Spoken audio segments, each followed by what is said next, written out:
Rapide, puissante, explosive et précise, Océane Gagnero est une béninoise pratiquante de karaté, ceinture noire 3e dan.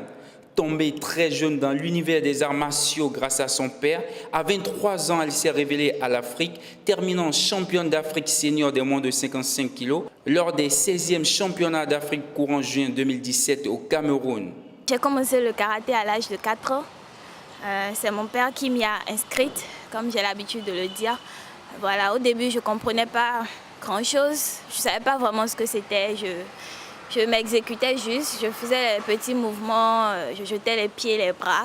Et puis c'est au fil des années que j'ai commencé à comprendre ce que c'est vraiment et pas y prendre goût réellement.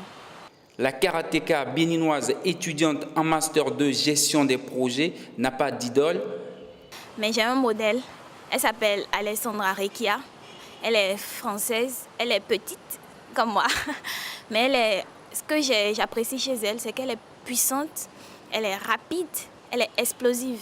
Et puis, elle mène une double vie parce qu'elle est avocate. Donc, du coup, elle fait du sport de haut niveau, mais en même temps, elle fait une profession, elle fait des études de haut niveau. Alors, c'est pas facile de combiner les deux, donc c'est vraiment un exemple dans ce domaine. Jetée dans la mare des compétitions à 14 ans, Océane détient des titres et présente un CV excitant.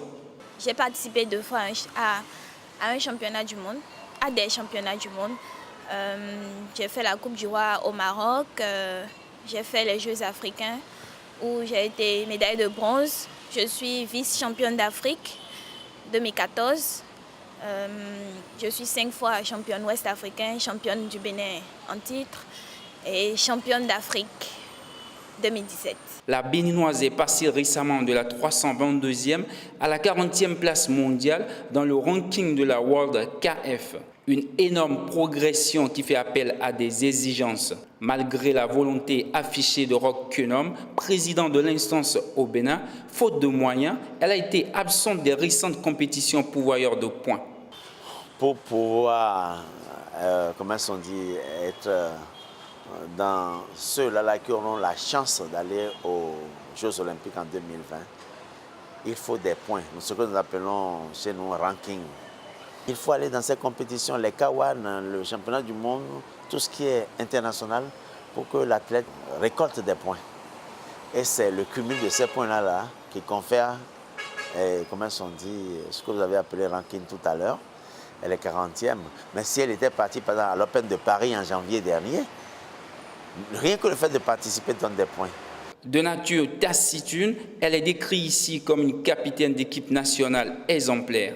Côté tatami, c'est pas qu'elle est timide, non. Elle s'explose, elle se lâche, elle travaille. Comme tous les capitaines, elle nous donne le moral. D'abord, déjà, elle nous prépare psychologiquement. Parce que quand on doit voyager, tout ça, c'est pour un objectif. Donc déjà, elle nous met déjà dans le bain, comment faire tous ces autres. Donc, au niveau psychologique, déjà, elle fait son travail. Ensuite, on va parler des techniques, le travail, donc la motivation. Il faut aller les filles, donnez-vous. Et tout ça, ça nous motive. C'est pour ça que souvent, quand on va en compétition, à force de penser à tout ce qu'elle a eu à nous dire, tout ça, on s'explose. On a envie de gagner, on a envie de faire comme elle. Parce que tout le temps, c'est elle qui est à la télé.